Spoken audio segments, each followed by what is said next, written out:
So As-Samad, the one who is not dependent upon any of the creations, and all the creations are dependent upon Allah. And again, this goes back to saying that Allah is one. How so? Because we said Allah is the only creator. And since Allah is the only creator, everything else is a creation. That means Allah existed before the creations. And since He existed before the creations, without needing any of them, because they didn't exist, then after He created the creations, after Allah originated the creations, He still is not what? Not dependent upon any of the creation. This is Tawheed. This is Tawheed. Not what that Bilal Phillips guy called it.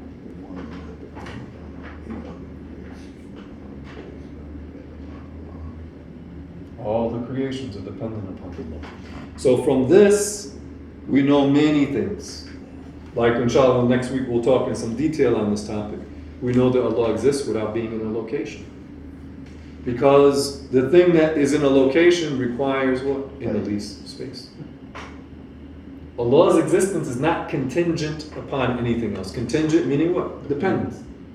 Like I might say, well, we'll go fishing this weekend. Contingent on the weather. So our going, inshallah, would be dependent upon what? The weather. So one thing is dependent upon the other. Okay?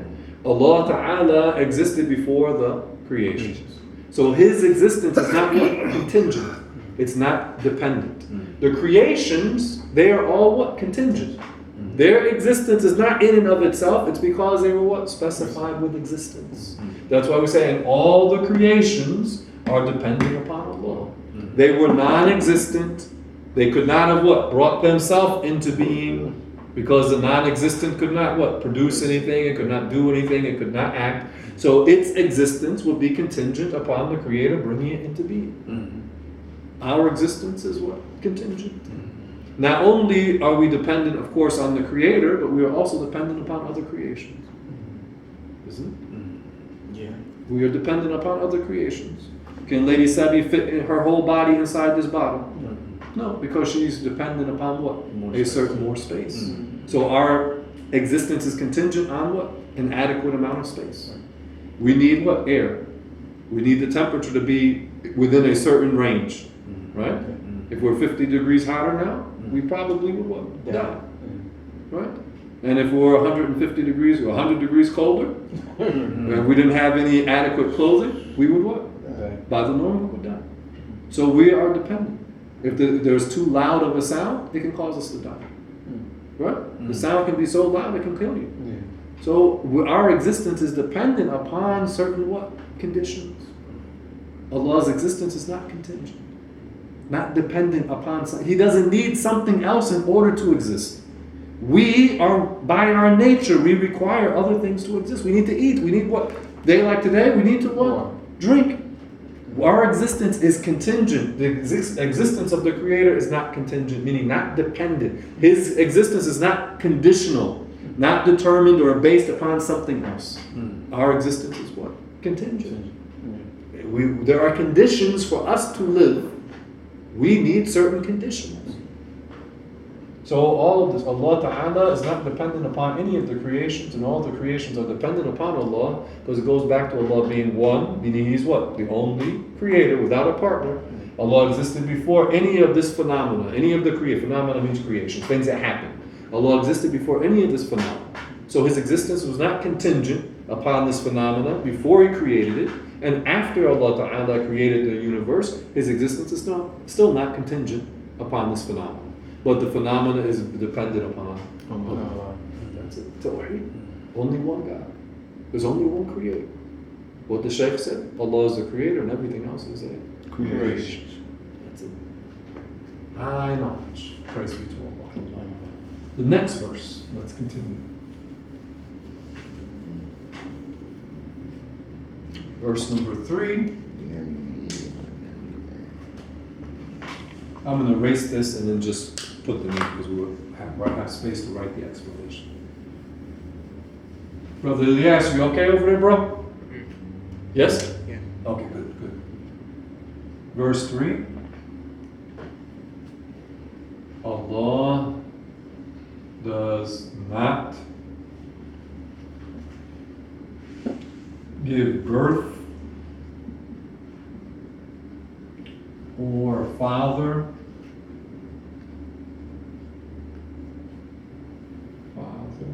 offspring,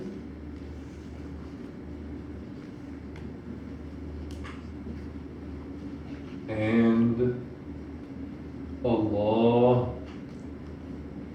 was not born. And then we'll explain this in some detail, inshallah.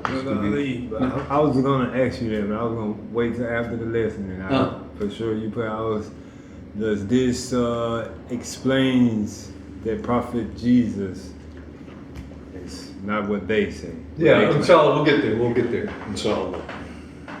Alhamdulillah. Praise be to Allah. No one is the creator except Allah. Allah does not give birth or father offspring, and Allah was not born. So this is, as Brother Tariq just mentioned, this is, for example, a refutation of the Christian doctrine. Because the Christians, they say that Jesus is the Son of God. And then they also say that He is God. This is an absurdity, but both claims are absurd. And we'll explain. Certainly, it's not possible, clearly, both are absurdities. But it's very clear that a human being could not become the creator of the universe. Because Jesus at one time was an infant. So what is the meaning of their claim? They're claiming that an infant became the beginningless creator. This goes back to a rational impossibility. The statement doesn't mean anything. Because something that has a beginning could not become beginningless.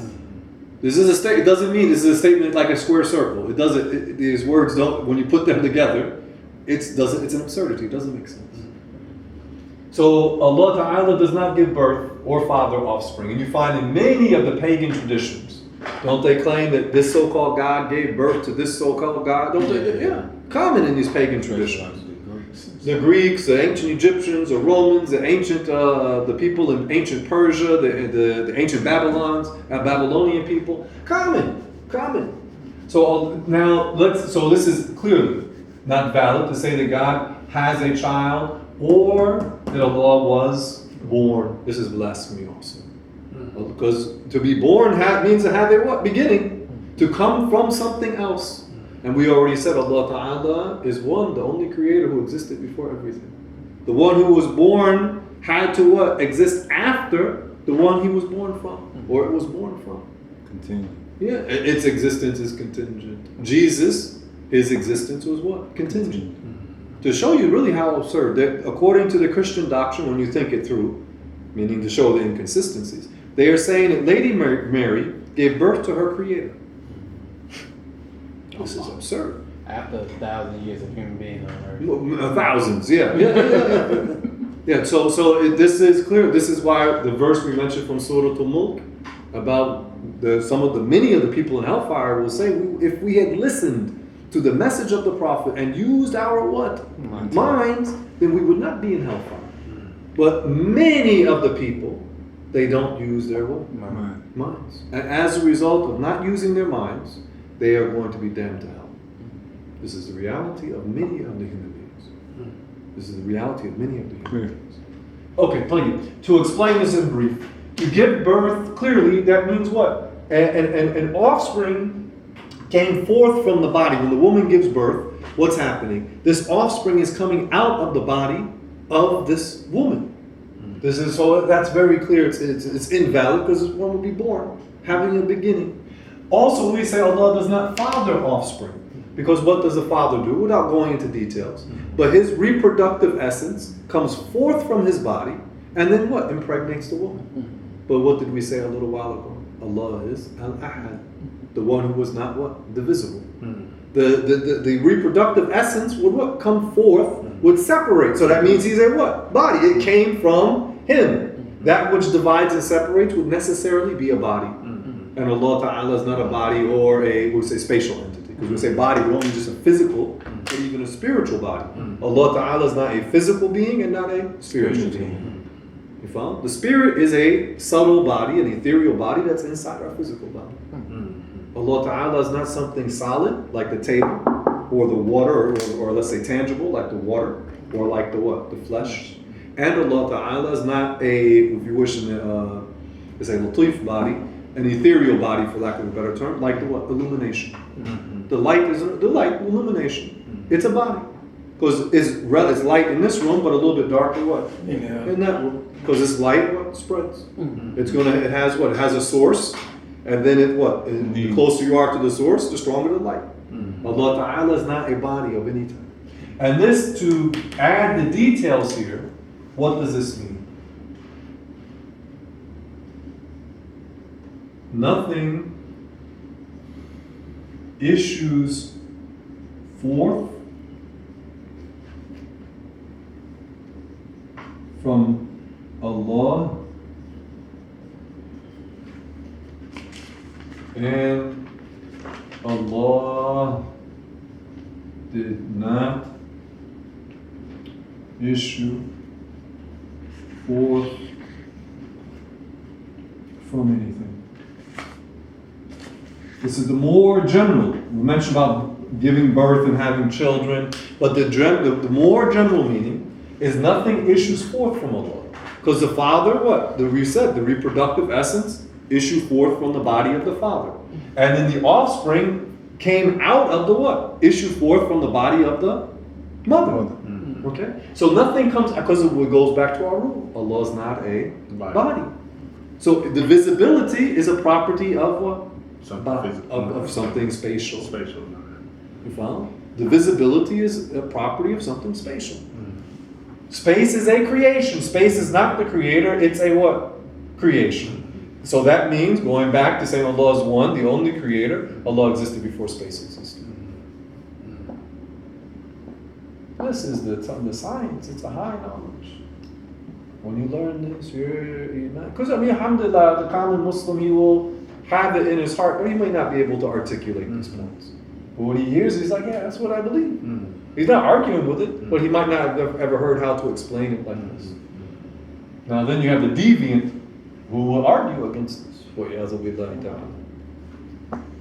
No, but many of the common Muslims, they don't, if you live in a village somewhere up in the mountains, maybe you don't think about these things. But if you live in America and all the things you're exposed to, you need this. Around the wolves. Yeah, of course. We're deep in a giant pack of wolves.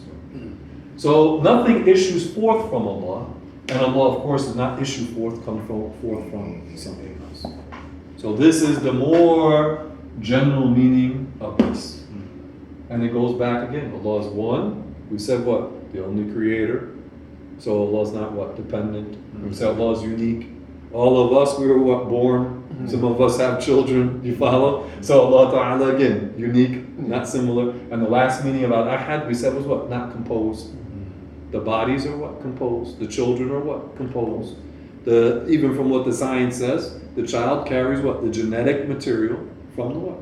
The mother and the father. Allah Ta'ala is not composed. Nobody has a part of Allah inside of him. And Allah is not a part of anything. For Allah is the creator. So, and again, when we speak about Allah Ta'ala, let's say it this way, that Allah is not a material being, not made of something like tangible, something that you can touch, and Allah is not an ethereal being. Allah is the creator, who is absolutely different from the creations. Let's go to verse 4, inshallah.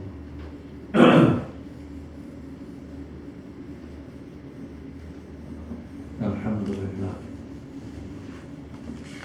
Lady Sadi, wait till the end. I love when you ask questions, but for this session, we're going to need to wait till the end, okay? Is that okay?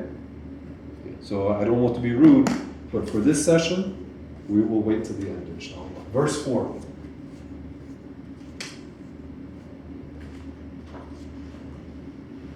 I think she was just reminding you of that before. Oh, okay.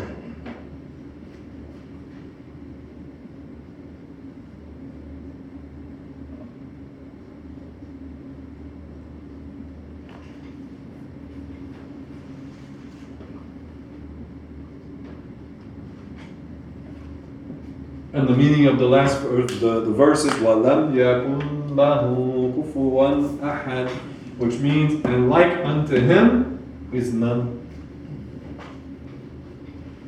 Meaning, what does this mean?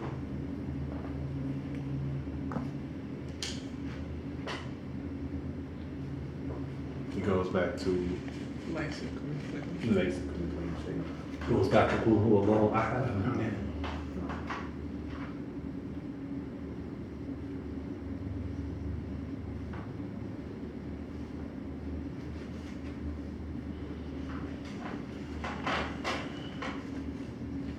It gives all of the reasons to praise him. I know that. Allah.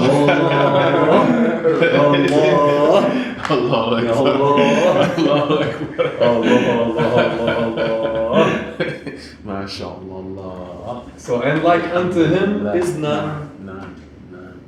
Allah has no equal and is beyond compare. And that goes back to what you said. لَيْسَ كَمِثْلِهِ شَيْءٍ. There's absolutely nothing like Allah whatsoever. And you can still tie it back to what? قُلْ هُوَ اللَّهُ أَحَدٌ. The one who is what? Unique. Unique meaning has no what? Comparison. Beyond compare. And that takes us back to one of the golden rules.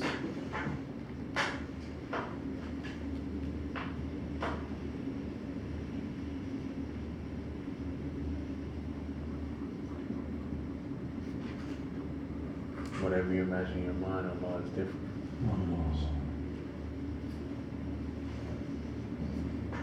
Allahu Akbar.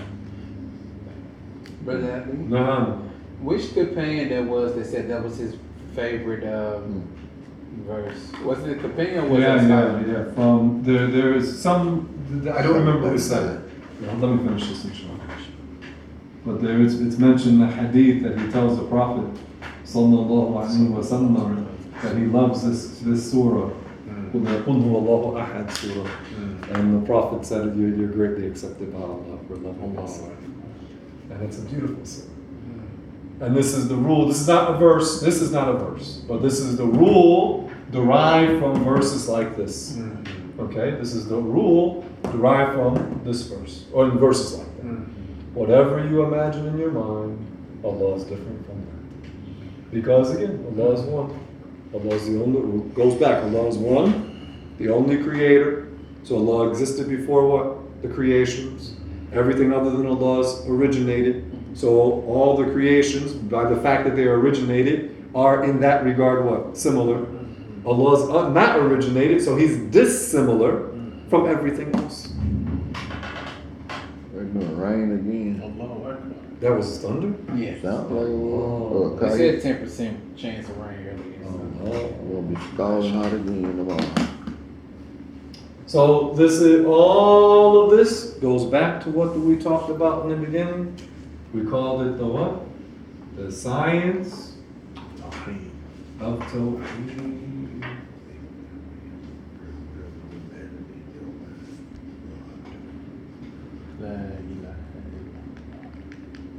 The science of Tawheed, the science of God's oneness. So when we know this, we know that no one. Let's mention what Al-Junayd said. Let's mention a couple, finish up by mentioning a couple of the statements of Al-Junayd after you finish, inshallah. Because Al-Junayd talked about this science. We mentioned one statement this lesson, and last lesson we'll repeat the other. Maybe we didn't mention the last lesson, we mentioned the other on the Saturday session.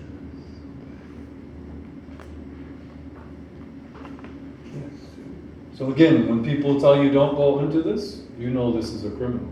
He wants to rob you of your aqidah. He wants to rob you of your aqidah. It's beautiful knowledge. And it's not hard. Maybe the first time you hear it, you don't understand all of it. But you hear it several times, it will click. Yeah. I'm talking about for a child, an adult. First time it might be hard. You know, the issue why some people, they don't understand it. They don't understand this talk because they are operating from the assumption that God is a body. They don't understand that God is free from all created characteristics.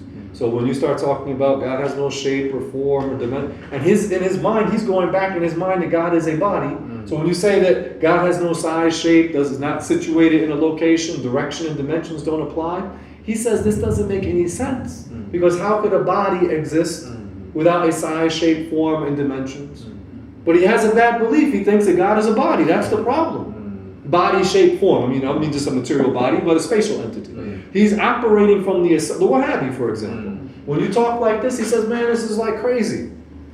I think I said this before, like when you hear these Trinitarians start talking, and it sounds like, and it's gibberish. When we say Allah doesn't resemble the creations and we explain what that means, to the Wahhabi it sounds like gibberish. Because in his mind, how can it be? Because he's thinking of, he's praying to what? Spatial entity that's situated above the arsh, comes down at nighttime. So that's what he's praying to. And then when you talk this type of talk, it doesn't make any sense because what he believes doesn't fit with what Muslims really believe. You follow? So you have the Wahhabis, they don't want this talk because a common person, when they hear this, your intellect does not waver on it. But somebody can take a verse of the Quran and what? Give it a wrong interpretation. But you cannot misinterpret what? This. You cannot, because your intellect is bearing witness to it. Yeah. Somebody who's ignorant, they may tell you, well, look, the Quran says God has eyes and fingers and this and that and this. Okay. I don't know if anybody got their windows down, but it's from the thunderstorm outside. Okay. I appreciate it. That the Wahhabi, he's thinking God has shape, form, eyes, fingers, a tibia. Very, very hideous belief. So when you say God is not of size or shape or form, it doesn't make any sense to me. Tayyib, let's finish up with a nice saying of Al-Junayd. I'm not sure if we mentioned it in this lesson, but we did mention it recently.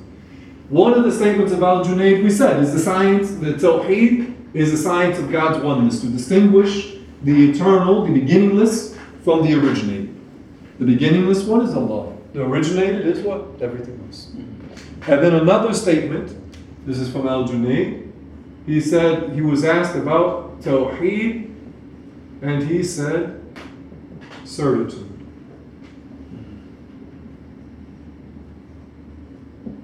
This is what Al-Junayd said. And then the person said, explain, clarify. And he said, certitude that, I'm going to change it. No one or thing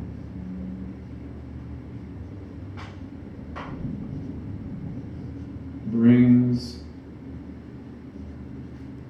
anything into being except Allah.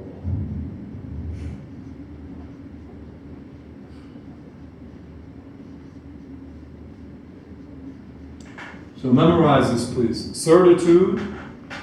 Tawheed means certitude.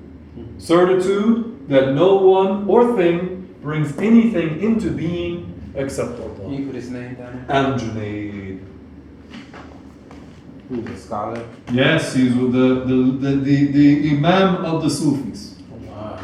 Yeah, the Imam of the Sufis. Was he the Nubian? No, Dhunun. Dhunun was the mystery. Yeah, Dhunun al-Misri was a Nubian. No. Dhunun al-Misri. Oh, giants of the Ummah. Can you visit this person's tomb? Maybe he's in Baghdad. He's called al-Baghdadi. Okay. I'm not sure where he's buried. But now you know because of the war and stuff.